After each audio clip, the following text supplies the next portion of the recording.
जय श्री राम सभी को। आज मैं सुबह 7 बजे उठा और नहाकर बाबा श्याम जी के दर्शन के लिए निकल गए। मैं और भाई नहीं आया था, उसके पैर पर छाले हो रखे थे। फिर हम जय श्री श्याम बोलते हुए लाइनों में पहुंचे। आज संडे था तो भीड़ थोड़ी ज़्यादा ही थी।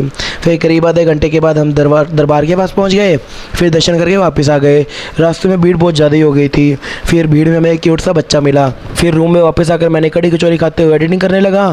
फिर हम वापस निकलता रेलवे स्टेशन के लिए, पर भाभी का मेकअप ही ख़त्म नहीं हो रहा था। फिर रूम को बाय बाय बोलकर निकल गए होटल से। फिर बाहर आकर बर्फ़ वाली बोतल को चाकू से काट कर बर्फ़ को कैंपर में डाल लिया। फिर हमने कड़क कड़क चाय के साथ फ़ैन खाए। फिर वहाँ से निकल गए श्याम बाबा से अलविदा लेकर ऑटो स्टेशन के लिए। पर स्टेशन पहुँचे तो स्टेशन पर भीड़ बहुत ज़्यादा ही थी।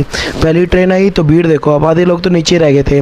फिर दूसरी ट्रेन में भीड़ इतनी ज़्यादा ही थी तो आधे लोग इसमें भी नीचे रह गए थे, चढ़ ही नहीं पाए थे। फिर हमारी ट्रेन आई, फिर हम हमारी सीट पर बैठ गए आराम से। फिर हमने खाना खाया, भाभी सारी कड़ी पी गई। फिर मैं एडिटिंग करने लगा। फिर शाम को कोल्ड ड्रिंक के साथ कुरकुरे चिप्स खाए। फिर ट्रेन वाली दाल खाई। फिर हमने रिंगस से गिरी और भुजिया ली थी, खाने में कड़वी हो रखी थी। दोनों की डेट चेक करी, दोनों एक्सपायर हो रखी थी। फिर उन दोनों को फेंक दिया। फिर भाई का क्लासमेट आ गया जो इसी डिब्बे में बैठा हुआ था पहले। फिर उन्होंने काफ़ी देर बातें करी। फिर हमें टाउन वाले स्टेशन पर थैली में ठंडा ठंडा शरबत मिला पीने को। फिर हम हमारे स्टेशन पर पहुँच गए। फिर बाहर जतिन भी आ गया था, तो उसके बाद नवतन भी आ गया था। फिर हम घर पहुँचे और कैशियर एक्सेस से मिले। फिर मैंने दाल मखनी के साथ कुकर वाली रोटी खाई। फिर एडिटिंग करके सो गया। जय श्री राम सभी को, शुभ रात्रि।